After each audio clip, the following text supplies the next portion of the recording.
de la justice ba léegi nii France daal di kenn gisagul ba léegi nii li nga xamante ne si moo daal di ne les conclusions te ñu bëggaat defaat dialogue le 28 mai alors lan ngay wax ci loolu. bon damay wax ni kiiwu justice boobu defee France daal lu xiddeen dialogue bii di ñëw bu ñu ko defee day def France daal lu xiddeen man postulat de base bi ma amoon ci dialogue mooy dama doon wax à chaque fois que quand un président de la République appelle tout le monde doit y aller man loolu laa jàppoon loolu mooy sama postulat de base jiitu réew bu wootee na ca ñëpp dem surtout mu woote ja waxtaan mais léegi dama koy nuancer li tax ma koy nuancer mooy président Diomaye ci boppam dafa bind lettre assemblée nationale ne leen vous allez faire votre déclaration de politique générale vendredi le premier ministre sort et dit que non balaa vendredi di ngeen am leneen lu ngeen tal un président de la République officiellement écrit aux députés que di ngeen def la déclaration de politique générale le vendredi le premier ministre ne non loolu di ngeen tal leneen lu dul kii avant vendredi le président dissout l'Assemblée nationale kooku man su ma woowee dinaa ca dem on nous dit encore parce que sa parole jarul lu bari on nous dit encore ci élection yi passé am na ñu ne posé na demande na avis au conseil constitutionnel ñu jox ko ne ko war ngaa mën a def élection nangam bés sàngam ci li ma dégg ci ñuy wax mu téye ñoom ñu téye information boobu di dawal def seen ay liste ba mu neex leen ñu ne élection yi fan yee lay am ku ma def loolu doo ma woowee du ma ñëw ku ma wax ñaari yoon wax ma ñetti yoon doo ma woowee du ma ñëw muy ñaar ñetteel ba mooy ngay président boo xam ne da nga am premier ministre boo xam ne tension bi am ci réew mi actuellement moo ko ci indi moom premier ministre mooy nappe mooy guux ay lexam mooy dem assemblée nationale di fa xuloo arrestation yi am yëpp actuellement nii ci kii bi nit di ko wooye reddition des comptes tout le monde est d'accord pour reddition des comptes mais ñu bëree bëri jàpp nañ ne règlement de compte yooyu yëpp bu dajee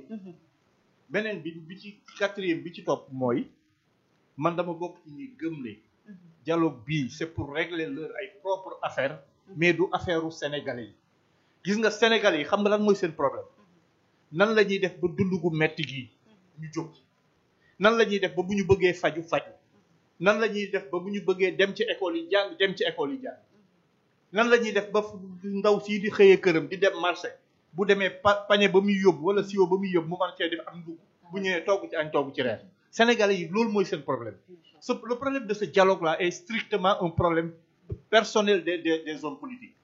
ay problème politique alors que le Sénégal là n'avons plus amuñu problème politique amuñu problème ay élection yooyu lañ fa nar a waxtaane ñun suñuy problème c'est purement économique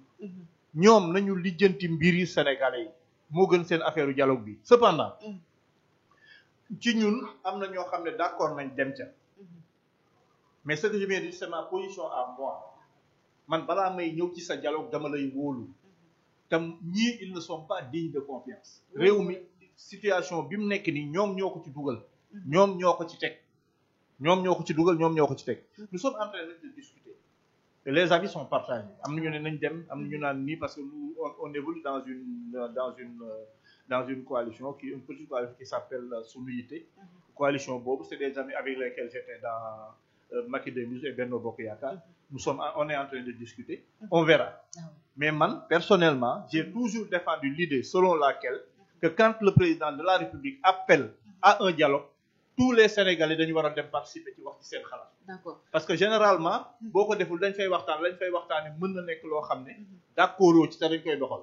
loolu laa doon jàpp mais ak ñii seen dialogue bii doy na waar mais président tey boo demul tamit waxtaane même bu ci d'accord est-ce que yow di auras ton mot à dire loolu moom waaw may ba sama moo dinaa ko am feneen fu ma ko waxee xam nga boo décidé def politique Diomaye taxul Sonko taxul waa réew mi tax bu ñu la dégluwul ñoom nga wax ak réew mi ñu déglu la bu ñu la dégluwul nga wax ak waa réew mi ñu déglu la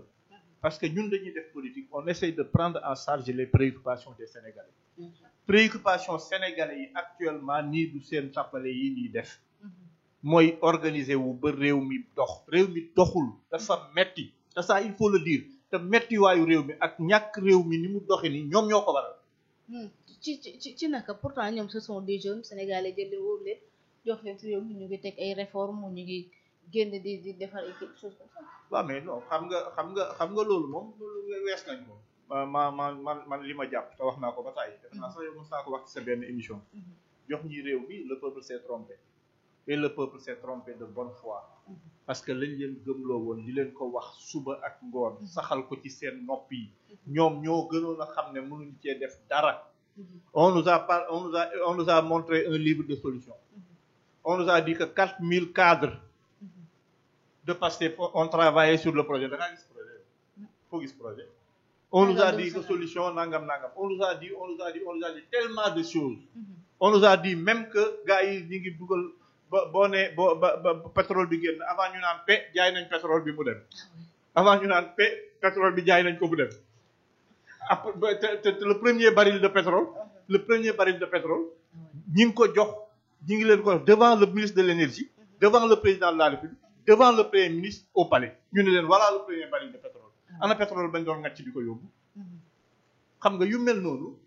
ak yu bari soxlawuñu état de grâce. may leen ñu 2 mois. gars yi xam ne ñoo yor xaalis bi bu ñu ko kiiwee bu ñu nàngamee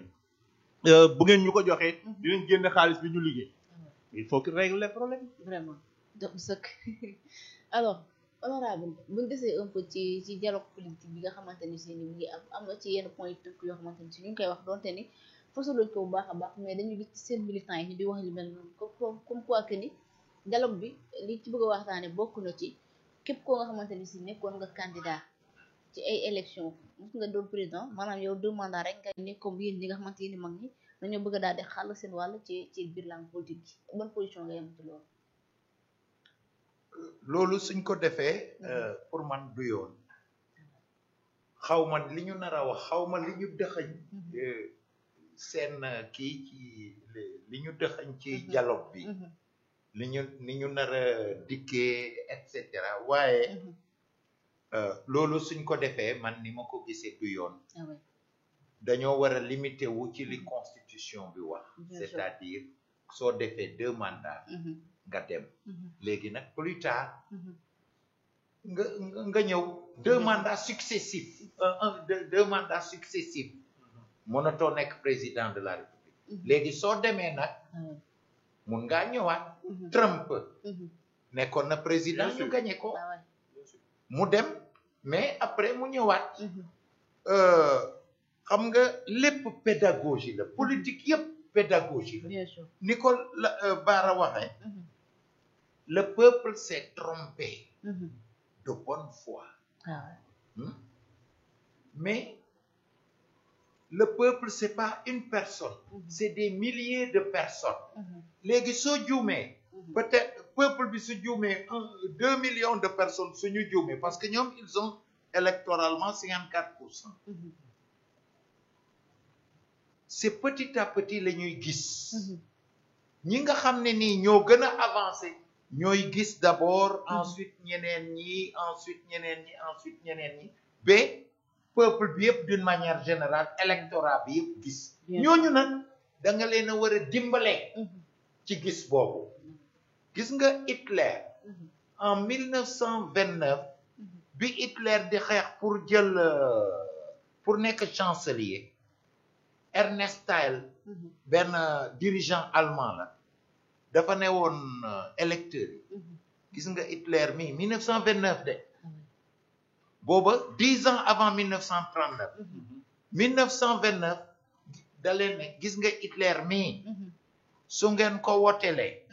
vous votez pour la guerre booba bi muy wax loolu allemand yu bari dañ ko doon rey